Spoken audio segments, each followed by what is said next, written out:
We had these lovely bones left over from Amit's episode of Keema Pao, and marrow bones, lovely marrow bones. So both Amit and I looked at it and we were like, oh, Nihari. So that's what we're cooking today. We're making Nihari. The weather's perfect for it.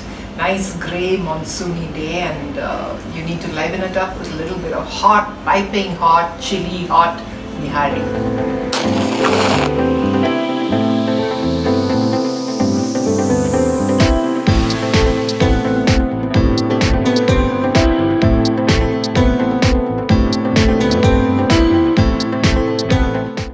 I'd heard of Nihari, I think in Calcutta when I was studying there, but never really ate it till Amit and I were living in Greater Kailash, and we had this fantastic meat guy in Savitri Cinema. And one day when we were buying meat, I saw these little packets of masalas and I asked him, what is it? So he said, take it home and try it. This is Nihari Masala. So I said, how do you cook it? He said, nothing, just add it to the meat, add water, and that's it, nothing else. So we did that, and oh my god, that was so chilly hot.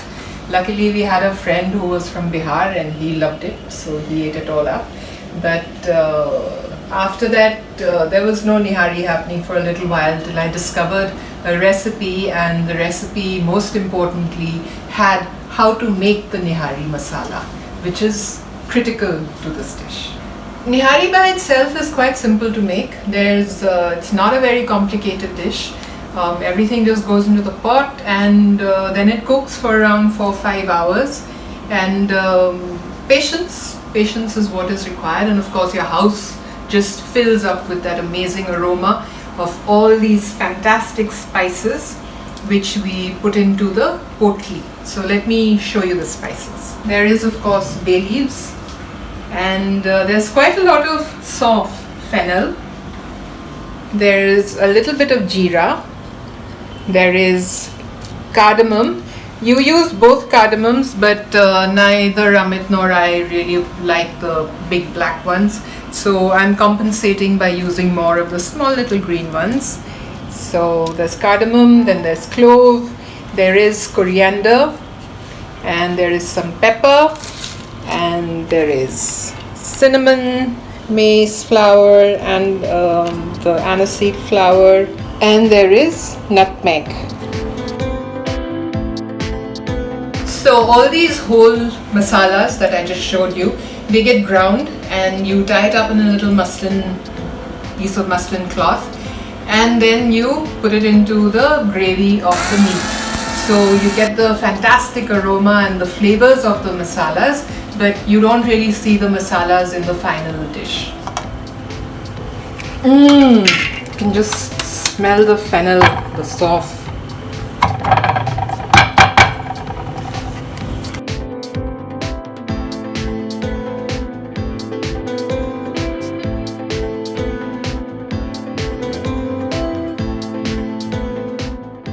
Don't tie it too tight, otherwise in the water, once the masalas sort of absorb the water and start expanding, your potli bag might burst or whatever. So just make sure that there's enough room for play. And this is your Nihari masala. Cute, no? Now that the Nihari masala is ready, we shall head towards the gas and start the cooking process. But before we actually start cooking the meat, what I will need to do is barista the onions. Sorry, I'm making a verb out of a name, but why not? And before we start the frying process, happy birthday Indira! This is my gift to you. I am wearing the apron.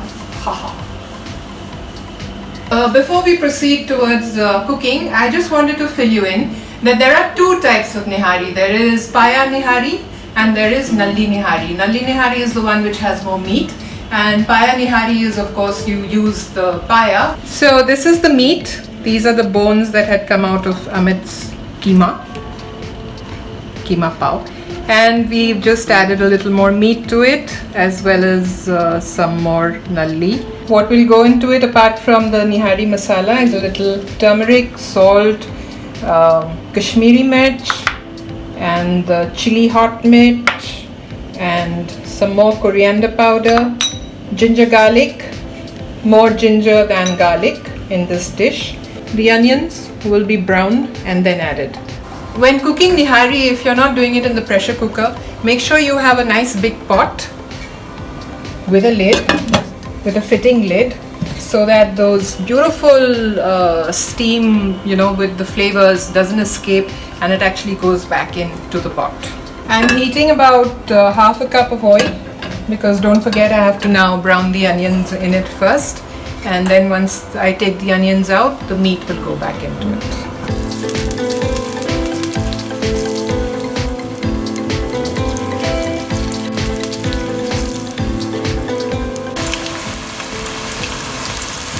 I shall fry the onion in lots because I want it nice and crisp and brown. I don't want it a soggy mess. Lovely crisp brown onions, and I shall use half of this quantity in the gravy and half I will keep for garnishing. In the same pot, the oil is nice and hot and it's flavored with the onion thing as well. I'm going to be frying the meat.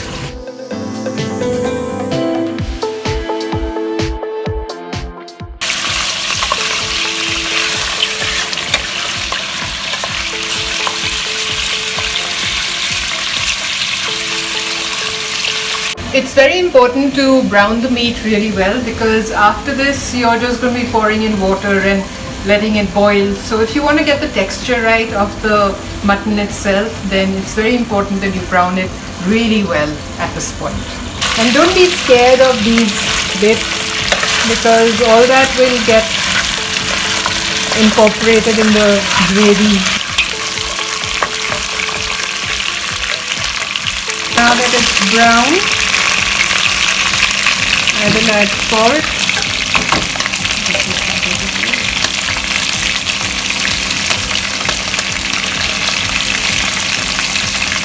I will add turmeric, I will add the chili,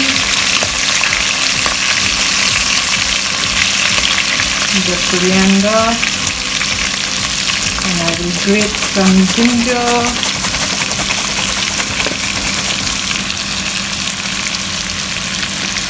and some garlic.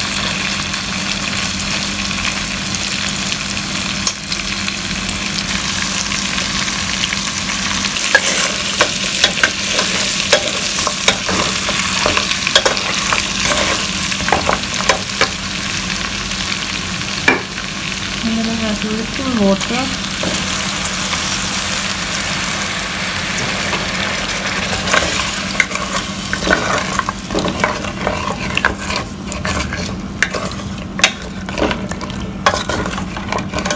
Loosen up the bits at the bottom.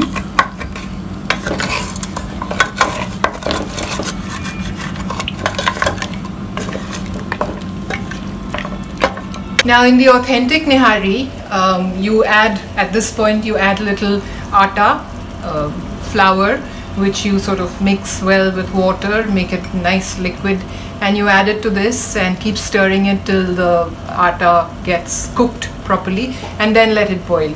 But neither Amit nor I are very fond of a thick nihari. We like the thin gravy consistency, so I'm not going to be adding the atta. Otherwise, 2 to 3 tablespoons of atta is what I should have added at this point.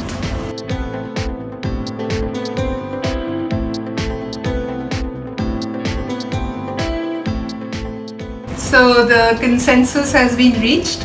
We've had a little bit of a debate over here, and both Amit and I are going to try it with atta. So I am mixing a little water in my atta to make a paste out of it.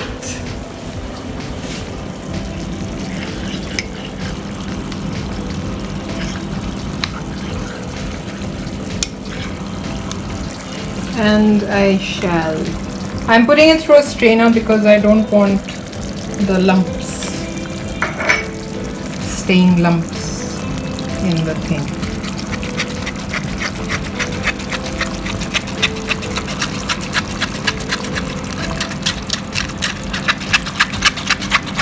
Quickly before my atta and the gravy continues.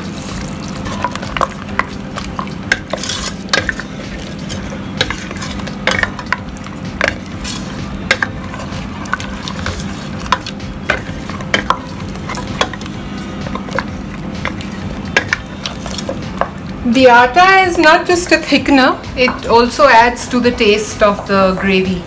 And somehow all these meat dishes, whether it's halim or nihari or various other things, the mix of proteins and carbohydrates is like seems to be like a happy marriage. And now I shall add lots of water, because this is going to slow cook for the next couple of hours at least.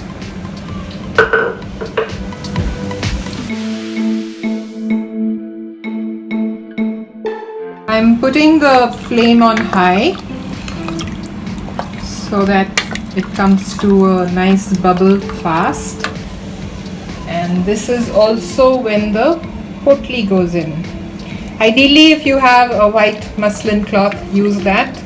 I don't, I seem to have run out, but this particular cloth has been washed a trillion times, so there are no chemicals left in it. In any case, it was a vegetable dye cloth, so not harmful. See how it's bloated up? Okay, cover it and let it cook for at least an hour before you come back to look at it again. See how beautifully it's bubbling.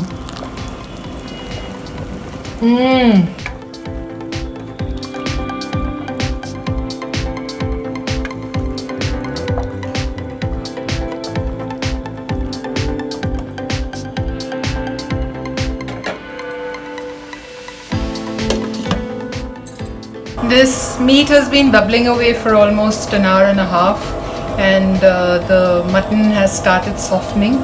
So what I'm going to do is I'm going to crush the birista and I'm going to add it to the gravy.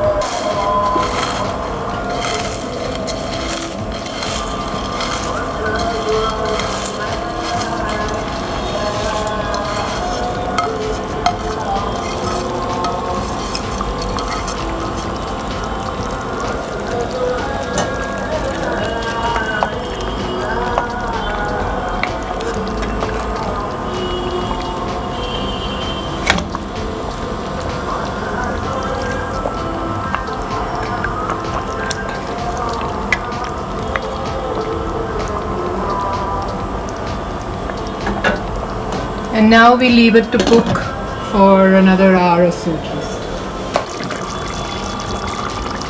So it's done. What I'm going to do is remove this potli now.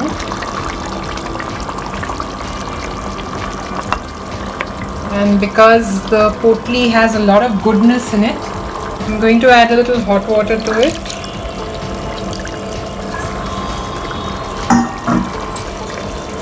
And squeeze out, and then I'm going to add this water back into the meat.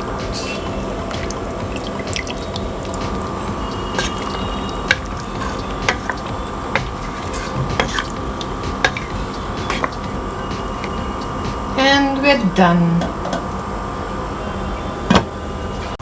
So the nihari is done. It is smelling awesome, and I've had a sneak preview. It's tasting awesome.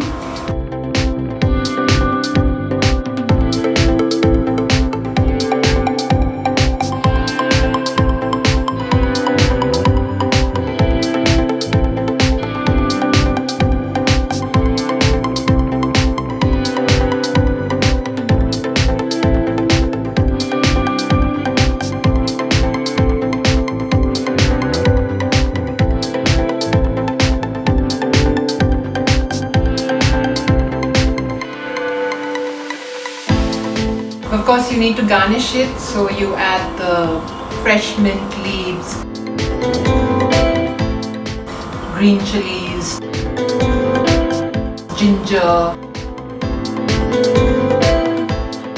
a little bit of coriander leaves, and some birista, browned onions, and a little bit of lemon. And your bowl of nihari is ready.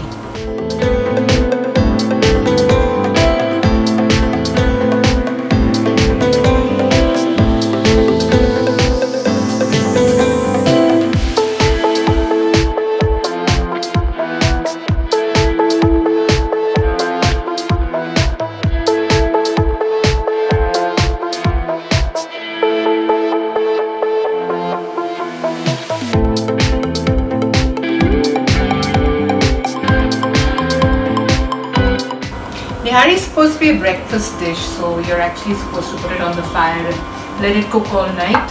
But obviously that doesn't happen. But you can eat this for breakfast.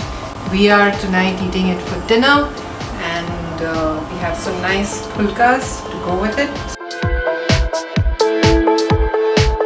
As you can see, the meat is nice and soft without being squishy. Get a nice dose of the gravy.